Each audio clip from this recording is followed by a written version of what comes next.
Welcome all എല്ലാ പേർക്കും BTech ലാബിൻ്റെ പുതിയൊരു എപ്പിസോഡിലേക്ക് സ്വാഗതം. ഇന്നത്തെ ഒരു വീഡിയോയിലൂടെ ക്ലിസ്ട്രോൺ പവർ സപ്ലൈയുടെ പ്രീ സെറ്റപ്പിനെ കുറിച്ചാണ് എക്സ്പ്ലെയിൻ ചെയ്യാനായിട്ട് പോകുന്നത്. അപ്പോൾ നിങ്ങൾക്കറിയാം, ക്ലിസ്ട്രോൺ ഓസിലേറ്റർ വർക്ക് ചെയ്യണമെങ്കിൽ ക്ലിസ്ട്രോൺ പവർ സപ്ലൈ ആവശ്യമാണ്. നമ്മൾ microwave lab or EMT lab, electromagnetics lab ചെയ്യുന്ന സമയത്താണ് ക്ലിസ്ട്രോൺ പവർ സപ്ലൈയുടെ ഒരു യൂസ് വരുന്നത്. അപ്പോൾ എങ്ങനെയാണ് ക്ലിസ്ട്രോൺ പവർ സപ്ലൈ നമുക്ക് വർക്ക് ചെയ്യിക്കേണ്ടത് എന്നുള്ള ഒരു പ്രീ സെറ്റപ്പ് വീഡിയോ ആണ് നമ്മൾ ഇവിടെ ഡിസ്കസ് ചെയ്യാനായിട്ട് ഉദ്ദേശിക്കുന്നത്. നമുക്കിപ്പോൾ ക്ലിസ്ട്രോൺ പവർ സപ്ലൈയുടെ ഫ്രണ്ട് പാനൽ നോക്കുമ്പോൾ ഡിഫറെൻറ്റ് ടൈപ്സ് ഓഫ് നോബ്സ് കാണാൻ പറ്റുന്നുണ്ട്. ഓരോ നോബിനും എന്ത് ഫങ്ഷനാണ് ഉള്ളതെന്ന് നമുക്ക് എക്സ്പ്ലെയിൻ ചെയ്യാം. ഓക്കെ, അപ്പോൾ നമുക്കിപ്പോൾ ബീം നോബ് കാണാം, റിപ്പലർ നോബ് കാണാം, AM FM എന്നൊക്കെ എഴുതിയിട്ടുള്ള നോബ്സുകൾ കാണാൻ പറ്റുന്നുണ്ട്. പിന്നെ നമുക്ക് മോഡുലേഷൻ സെലക്ട് ചെയ്യാനുള്ള ഒരു നോബ് കാണുന്നുണ്ട്. അപ്പോൾ ഡിഫറെൻറ്റ് ടൈപ്സ് ഓഫ് നോബ്സ് നമുക്ക് കാണാൻ പറ്റുന്നുണ്ട്.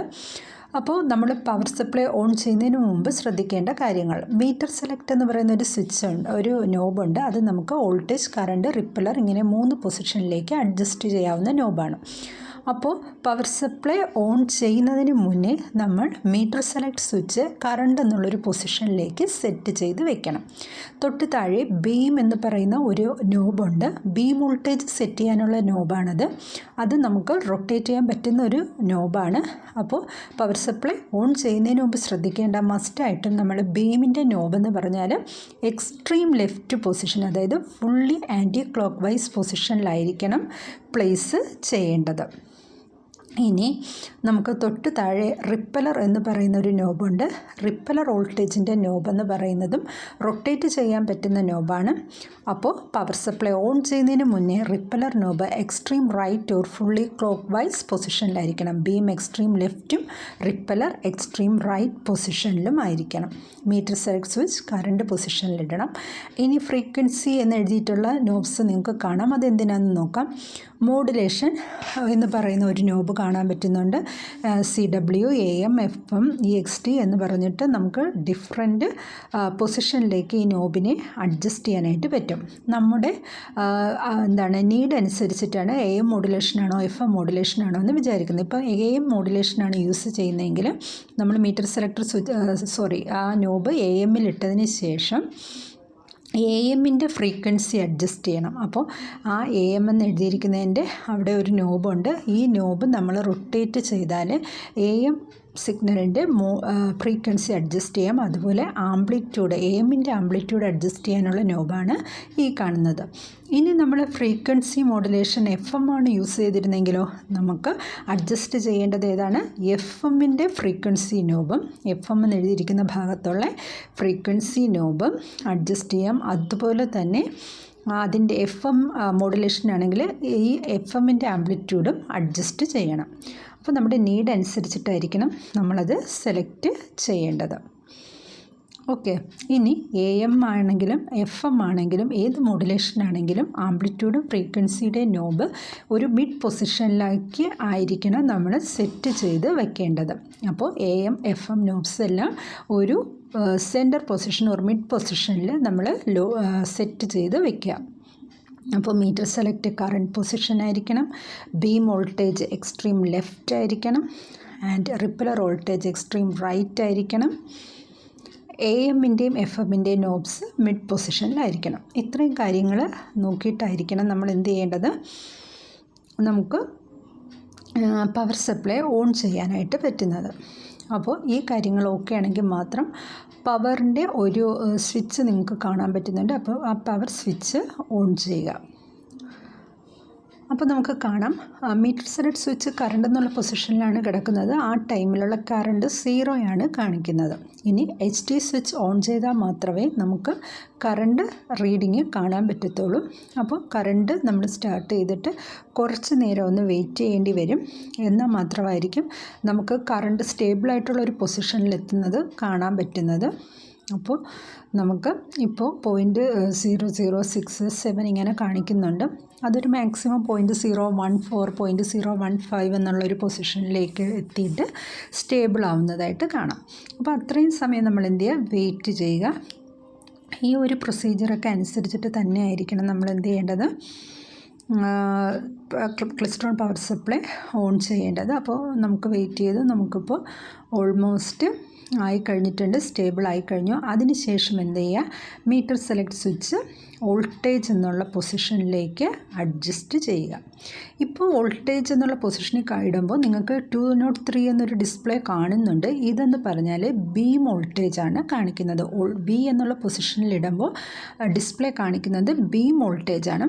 സോ ബീം വോൾട്ടേജിൻ്റെ നോബ് റൈറ്റിലേക്ക് ക്ലോക്ക് വൈസ് ഡയറക്ഷനിലേക്ക് നമ്മൾ റൊട്ടേറ്റ് ചെയ്യുമ്പോൾ നമുക്ക് വോൾട്ടേജ് വേരി ചെയ്യുന്നതായിട്ട് കാണാൻ പറ്റും, ബീം വോൾട്ടേജ്. അപ്പോൾ നമുക്ക് ഏകദേശം ഒരു 230 വോൾട്ട് മതിയാകും ക്ലിസ്ട്രോൺ ഓസിലേറ്ററിൻ്റെ വർക്കിങ്ങിന് ആവശ്യമായിട്ടുള്ള ബീം വോൾട്ടേജ് എന്ന് പറയുന്നത്. നമുക്ക് 250 വരെയൊക്കെ കൊടുക്കാൻ പറ്റും. എന്നിരുന്നാലും നമുക്ക് 230 വെച്ചിട്ട് നമുക്ക് ജസ്റ്റ് സ്റ്റാർട്ട് ചെയ്യാം. കാര്യം എന്ന് പറഞ്ഞാൽ വോൾട്ടേജ്, ബീം വോൾട്ടേജ് അതിൻ്റെ ഒരു ലിമിറ്റിന് എക്സീഡ് ആയിക്കഴിഞ്ഞാൽ എന്ത് സംഭവിക്കും, ഓസിലേറ്റർ ഡാമേജ് ആവാനായിട്ട് ചാൻസ് ഉണ്ട്. സോ നമ്മൾ അത് അവോയ്ഡ് ചെയ്യുക. ഓക്കെ, അപ്പോൾ ബീം വോൾട്ടേജ് ഒരിക്കലും നമ്മൾ 230 വോൾട്ടിൽ സെറ്റ് ചെയ്ത് കഴിഞ്ഞാൽ പിന്നെ ബീം വോൾട്ടേജിൻ്റെ നോബ് വേരി ചെയ്യാനേ പാടില്ല, അത് ശ്രദ്ധിക്കാം. ഇനി നമ്മൾ കറണ്ട് പൊസിഷനിൽ വോൾട്ടേജ് സെറ്റ് ചെയ്തു, ബീം വോൾട്ടേജ് സെറ്റ് ചെയ്തിട്ട് മീറ്റർ സെലക്ട് കറണ്ട് പൊസിഷനിലിട്ടാൽ ആ ടൈമിലുള്ള കറണ്ട് കാണാൻ പറ്റും. ഇനി റിപ്പലർ വോൾട്ടേജിലേക്ക് ഇട്ടിട്ട് എന്ത് ചെയ്യുക, റിപ്പലർ വോൾട്ടേജിൻ്റെ നോബ് നമ്മൾ ആൻറ്റി ക്ലോക്ക് വൈസ് ഡയറക്ഷനിലേക്ക് റൊട്ടേറ്റ് ചെയ്യുക. ഫുള്ളി ക്ലോക്ക് വൈസ് ആയിരുന്ന നോബിനെ ആൻറ്റി ക്ലോക്ക് വൈസ് പൊസിഷനിലേക്ക് റൊട്ടേറ്റ് ചെയ്യുക. അപ്പോൾ നമ്മൾ ഈ റിപ്പലർ വോൾട്ടേജ് അഡ്ജസ്റ്റ് ചെയ്യുമ്പോഴായിരിക്കും നമുക്ക് CROയിലൊരു വേവ് ഫോം കാണാൻ പറ്റുന്നത്. അപ്പോൾ റിപ്പലർ വോൾട്ടേജ് അഡ്ജസ്റ്റ് ചെയ്യുമ്പോൾ നമുക്ക് നല്ല ക്ലാരിറ്റിയുള്ളൊരു വേവ് ഫോം തന്നെ കിട്ടണം എന്നുണ്ടെങ്കിൽ എന്ത് ചെയ്യുക, ഏത് മോഡുലേഷനാണോ നമ്മൾ യൂസ് ചെയ്യുന്നത് അതനുസരിച്ചിട്ട് മോഡുലേഷൻ്റെ ആംപ്ലിറ്റ്യൂഡ് ഫ്രീക്വൻസി സ്വിച്ചും കൂടി ഒന്ന് അഡ്ജസ്റ്റ് ചെയ്ത് കൊടുത്താലായിരിക്കും നമുക്ക് ക്ലിയർ ആയിട്ടുള്ളൊരു വേവ് ഫോം കിട്ടുക.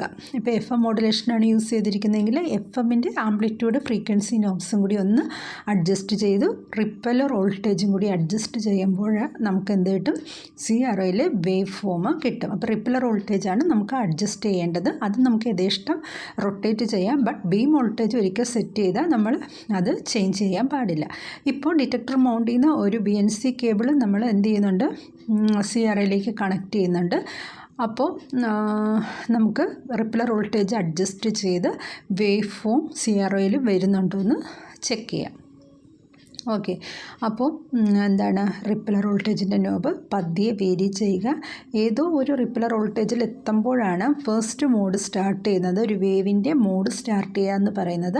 അത് നമുക്ക് ക്ലിസ്ട്രോൺ ക്യാരി ചെയ്യുന്ന ടൈമിൽ ഡിഫറെൻറ്റ് ടൈപ്സ് ഓഫ് മോഡ്സിനെ കുറിച്ചും അത് എങ്ങനെയാണ് നമുക്ക് കാൽക്കുലേറ്റ് ചെയ്യുക എന്നുള്ളതൊക്കെ ആ ഒരു വീഡിയോയിൽ പറയാം. ഇതിപ്പോൾ ജസ്റ്റ് ക്ലിസ്ട്രോൺ പവർ സപ്ലൈയുടെ പ്രീ സെറ്റപ്പ് മാത്രമേ ഈ ഒരു വീഡിയോയിലൂടെ ഉദ്ദേശിക്കുന്നുള്ളൂ. ഓക്കെ, ഇപ്പോൾ നമ്മൾ എന്ത് ചെയ്യുന്നുണ്ട്, പവർ സപ്ലൈയുടെ repeller voltage anticlockwise പൊസിഷനിലേക്ക്, ദാറ്റ് മീൻസ് ലെഫ്റ്റിലേക്ക് റൊട്ടേറ്റ് ചെയ്യുകയാണ്. ലെഫ്റ്റിലേക്ക് റൊട്ടേറ്റ് ചെയ്ത് നോക്കുമ്പോഴേക്കും വേവ് ഫോം ഒന്നും ആയിട്ടില്ല. വീണ്ടും നമ്മൾ ആ ലെഫ്റ്റിലേക്ക് എന്നുള്ള ഒരു പൊസിഷനിലേക്ക് തന്നെ നോബിനെ അഡ്ജസ്റ്റ് ചെയ്യുമ്പോൾ ഏതോ ഒരു വോൾട്ടേജ്, പ്രോപ്പറായിട്ടുള്ളൊരു ബീം വോൾട്ടേജ്, റിപ്പലർ വോൾട്ടേജ് എത്തിയാൽ മാത്രമേ ക്ലിസ്ട്രോൺ പവർ സപ്ലൈക്ക് നമ്മൾ ഉദ്ദേശിച്ച രീതിയിലുള്ളൊരു വർക്കിംഗ് ഉണ്ടാകത്തുള്ളൂ. സോ അതിന് വേണ്ടിയിട്ട് നമുക്ക് എന്ത് ചെയ്യാം, റിപ്പലർ വോൾട്ടേജ് അഡ്ജസ്റ്റ് ചെയ്ത് കൊടുക്കുക. ഇപ്പോൾ നമുക്കൊരു മോഡ് സ്റ്റാർട്ട് ചെയ്യുന്നതായിട്ട് കാണാൻ പറ്റുന്നുണ്ട് അല്ലേ. ഒരു -194 ഒക്കെ ഒരു റിപ്പലർ വോൾട്ടേജ് എത്തിയപ്പോഴേക്കും CROയിൽ നമുക്കൊരു വേവ്, ജസ്റ്റ് ഒരു വേവ്, ഒരു മോഡ് സ്റ്റാർട്ട് ചെയ്യുന്നതായിട്ട് കാണാൻ പറ്റുന്നുണ്ട്. അപ്പോൾ ആ ഒരു മോഡെന്ന് പറയുന്നത് നമ്മൾ ഈ റിപ്പലർ വോൾട്ടേജിൻ്റെ നോബ് ലെഫ്റ്റിലേക്ക് തന്നെ റൊട്ടേറ്റ് ചെയ്തുകൊണ്ടിരിക്കുകയാണെങ്കിൽ ആ ഒരു വോൾട്ടേജിന് ഒരു ആംപ്ലിറ്റ്യൂഡ് അത് ഹൈ ആയിട്ട് പോകുന്നത് കാണാം. അത് മാക്സിമത്തിൽ എത്തിയിട്ട് എന്ത് ചെയ്യുമെന്നറിയാവോ, ആ മോഡ് നമ്മൾ റിപ്പലർ വോൾട്ടേജ് ലെഫ്റ്റിലേക്ക് റൊട്ടേറ്റ് ചെയ്തുകൊണ്ടിരിക്കുകയാണ്. ആ ടൈമിലുണ്ടാകുന്ന വേരിയേഷനാണ് CROയിലേക്ക് കാണുന്നത്. അപ്പോൾ എഗെയിൻ നമ്മൾ റിപ്പലർ വോൾട്ടേജ് ലെഫ്റ്റിലേക്ക് റൊട്ടേറ്റ് ചെയ്തുകൊണ്ടിരിക്കുമ്പോൾ മാക്സിമത്തിലെത്തിയ വേവ് എന്ത് ചെയ്യുന്നു, വീണ്ടും തിരിച്ച് മിനിമം പൊസിഷനിലേക്ക് പോയി ആ മോഡ് ഡിസപ്പിയർ ആവുന്നു. വീണ്ടും നമ്മൾ റൊട്ടേറ്റ് ചെയ്യുന്നതിനനുസരിച്ച് നെക്സ്റ്റ് മോഡ് ജനറേറ്റ് ചെയ്ത് വരുന്നുണ്ട്. അത് മാക്സിമം പൊസിഷനിലേക്ക് പോകുന്നുണ്ട്. അപ്പോൾ അത് പല മോഡ്സിൽ എങ്ങനെയാണ് വേവ് എടുക്കുക എന്നുള്ളതൊക്കെ നമുക്ക് എന്ത് ചെയ്യാം, ക്ലിസ്ട്രോണിൻ്റെ ക്യാരി ചെയ്യുന്ന ടൈമിൽ നമുക്കത് ക്ലിയറായിട്ട് പറയാം. ഓക്കെ, അപ്പം ഇങ്ങനെ നമ്മൾ റിപ്പലർ വോൾട്ടേജ് അഡ്ജസ്റ്റ് ചെയ്താണ്, റിപ്പലർ വോൾട്ടേജും ഏത് മോഡാണോ യൂസ് ചെയ്തേക്കുന്നത് ആ മോഡും കൂടി അഡ്ജസ്റ്റ് ചെയ്ത് നമ്മൾ വേവ് ഫോം എടുക്കുന്നു. എല്ലാ എക്സ്പെരിമെൻറ്റിനും ഈ ഒരു രീതിയിൽ തന്നെയായിരിക്കും നമ്മൾ ചെയ്യുക. ഇനി ഇത് പവർ സപ്ലൈ ഓഫ് ചെയ്യുന്ന സമയത്ത് ശ്രദ്ധിക്കേണ്ട കാര്യം, ബീം വോൾട്ടേജ് ഏറ്റവും ലെഫ്റ്റിലും റിപ്പലർ വോൾട്ടേജ് ഏറ്റവും റൈറ്റ് പൊസിഷനിലും കൊണ്ടുവയ്ക്കുക. അതായത് നമ്മൾ ഇത് തുടങ്ങിയ സമയത്ത് എങ്ങനെയാണോ നോബ് ഇരുന്നത്, ഓൺ ചെയ്യുന്നതിന് മുമ്പ് നോബ് എങ്ങനെയാണോ ഇരുന്നത് ആ ഒരു പൊസിഷനിലേക്ക് വയ്ക്കുക.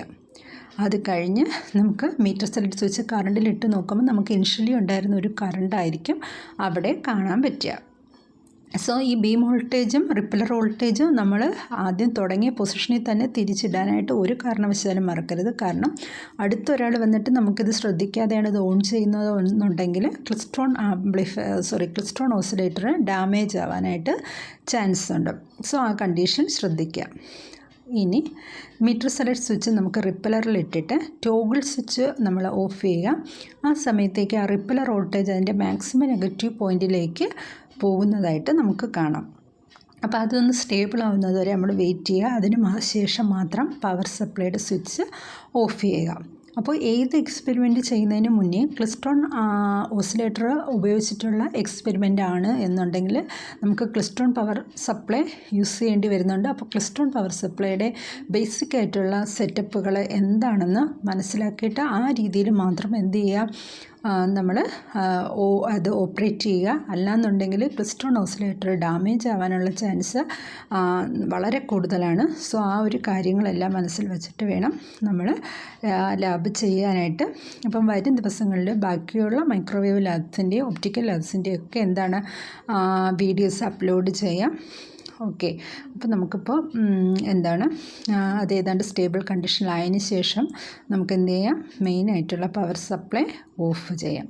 Okay, thanks for watching.